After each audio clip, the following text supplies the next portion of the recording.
Alors cette année, c'est les 20 ans de la disparition de Charlotte et c'est les 90 ans du Salon d'automne.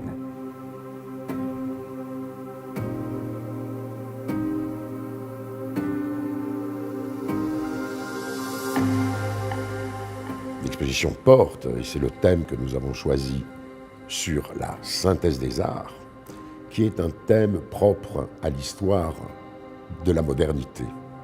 Et dans cette exposition, nous allons retracer l'esprit moderne, qui était une unité d'esprit qu'il y avait entre des créateurs comme Charlotte Perriand, comme Le Corbusier, avec Fernand Léger, avec Miro, avec Calder, avec Picasso.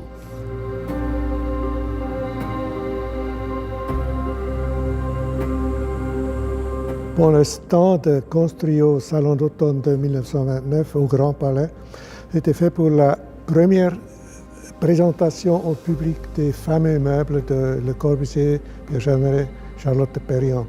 Et le mot-clé, c'était l'équipement. Mais l'équipement, c'était la séparation en deux parties.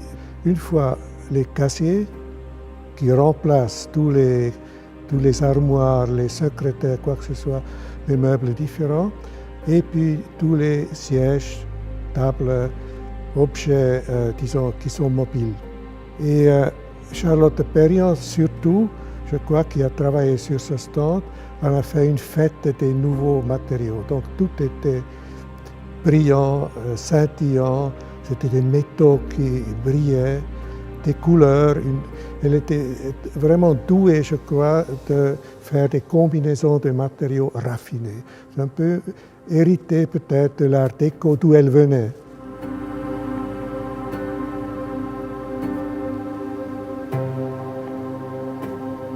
Tout ce travail de reconstitution est fait avec Cassina.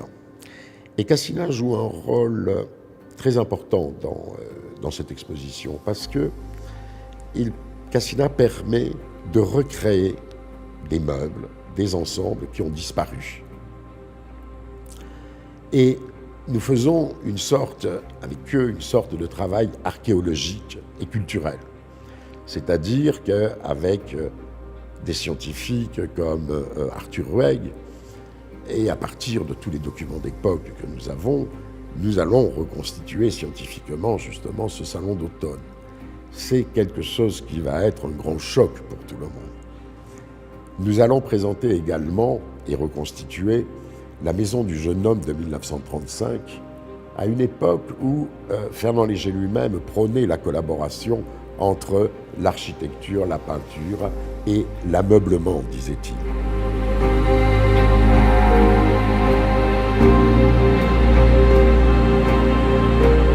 Le refuge Tonneau n'a jamais été réalisé et ça a été une expérience extraordinaire de travailler avec Cassina pour la mise au point par rapport aux archives que nous avons, par rapport aux dessins, de réaliser ce refuge et surtout l'équipement intérieur.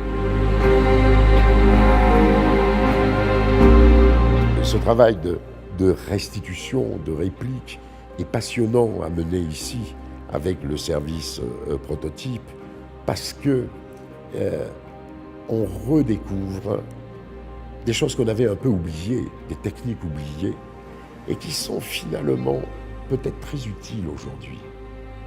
Et c'est vrai que Charlotte Perriand donne des leçons à tout le monde lorsqu'elle remplace le métal par le bambou dans la fameuse chaise longue qu'elle avait créée avec Le Corbusier et Pierre Jeanneret en 1928, et lorsqu'en 1940, elle se retrouve simplement avec du bambou. Et elle va utiliser le bambou à la place du métal. Et je dois dire qu'on est en train en ce moment de le refaire, et c'est quelque chose de très très émouvant de travailler à cette résurrection de tous ces meubles disparus et de les réunir à nouveau dans ces espaces que le visiteur pourra pénétrer et dans lesquels il pourra regarder.